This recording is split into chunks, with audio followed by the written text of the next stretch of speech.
আজকে আমি আমার নানির এই সুন্দর শাড়িটা পরে সপরিবারে চলে গেলাম শপিং করতে। তো হয়েছে কি, নানি আসছে আমার বাড়িতে বেড়াইতে, আর দেখি নানির কাছে এই সুন্দর শাড়িটা। নানি সম্ভবত একবার পরছিল, কিন্তু শাড়িটা আমার কাছে অনেক ভালো লাগে, তাই আমি পরে নিয়েছি। যেহেতু বাইরে যাবোই, তাই ভাবলাম যে শাড়িটা পরে নেই। আর এদিকে আমি শাড়ির পাড়ের সঙ্গে ম্যাচিং করে ব্লাউজ আর হেজাব পরছি। ও মা, দেখি যে হেজাবটার পিন খালি ছুটে ছুটে যাচ্ছে। কি যে একটা অবস্থা, সারা রাস্তা শুধু আমার এই হিজাবটা টানা লাগছে। আজকের হিজাব পরাটা আমার জন্য মোটেও স্বস্তিদায়ক ছিল না, তারপরেও কি করার, এভাবেই চলতে হবে। যাই হোক, আমাকে জানায় আজকে এই শাড়ি পরে আমাকে কেমন লাগতেছে। আসলে শাড়ির প্রতি আমার ছোটবেলা থেকে একটা দুর্বলতা ছিল। ছোটবেলায় যখনই নতুন শাড়ি দেখতাম, মানে মা, চাচি বা দাদিদের যে কোনো ধরনের নতুন শাড়ি কিনে নিয়ে আসতো, তখন সবার আগে আমি পরতাম সেই শাড়ি। এখনও আমার বড় হয়ে এই অভ্যাসটা আছে, কোনো সুন্দর নতুন শাড়ি দেখলেই পরতে ইচ্ছা করে।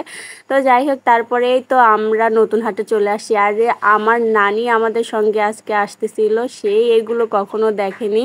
এই যে রাশিয়ানদের, সে দেখে ছোট বাচ্চাদের মতো উত্তেজিত ছিল। তার এক্সাইটমেন্ট দেখে তো আমার খুবই ভালো লাগতেছিল যে নানি কত খুশি ছিল। নানির এতটা খুশি দেখে আমারও সত্যি অনেক বেশ ভালো লাগতেছিল। তারপরে এই তো আমরা মার্কেটে চলে আসলাম। মূলত আজকে আমি আপনাদের ভাইয়াকে শপিং করায় দেওয়ার জন্য বলতে পারেন যে জোর করেই নিয়ে আসছি। এই একজন ব্যক্তি যে কিনা আমাদের পরিবারের সবার কখন কার কি প্রয়োজন বাদেও আমাদের প্রতিটা শখ সে মেটায়, কিন্তু তার যে কোনো কিছু দরকার প্রয়োজন সেটা তার মাথায়ই থাকে না।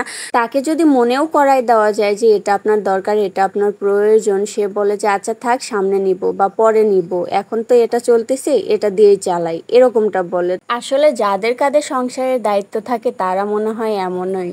পরিবারের বাকি সদস্যের শখের কথা মাথায় থাকলেও নিজের প্রয়োজনের জিনিসের কথাও মনে থাকে না। এই যেমন ধরেন আমার আব্বার কথাই বলি, তিনি আমার কত শত শখ বলেন আর আবদার বলেন পূরণ করছে, কিন্তু তার যে পায়ের ছেঁড়া স্যান্ডেল জোড়া চেঞ্জ করতে হবে এইটা তার মাথায় আসতো না আর মনেও থাকতো না। তো এরকম মনে হয় সব ছেলেরাই, যাদের কাঁধে সংসারের দায়িত্ব তারা সবাই এরকম, নিজেদের প্রয়োজনের কথা মাথায়ও আসে না, মনেও থাকে না। আর শুধুমাত্র সংসার প্রয়োজনীয় কথাই মাথায় রাখলে চলবে না, নিজের প্রয়োজনীয়তাও মনে রাখতে হবে। আর সেই কথা মনে করায় দেওয়ার জন্যই আপনাদের ভাইকে নিয়ে চলে আসছি শপিং করায় দিতে। আজকে আমি তাকে শপিং করায় দিব, তার যা যা ইচ্ছা, যা যা প্রয়োজন সব নিবে, টাকা আমি দেব।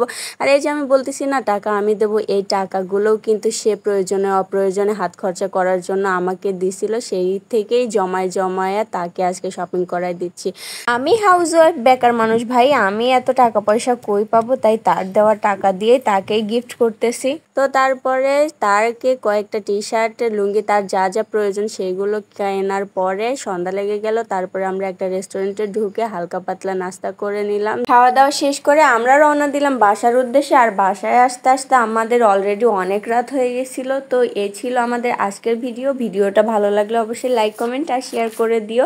আর সবাই তাদের সংসারের দায়িত্ব আসছে নিজেদের কাঁধে, তারা শুধু সংসার চিন্তা না করে নিজেদের প্রয়োজনীয় কথাও মাথায় রাখবে।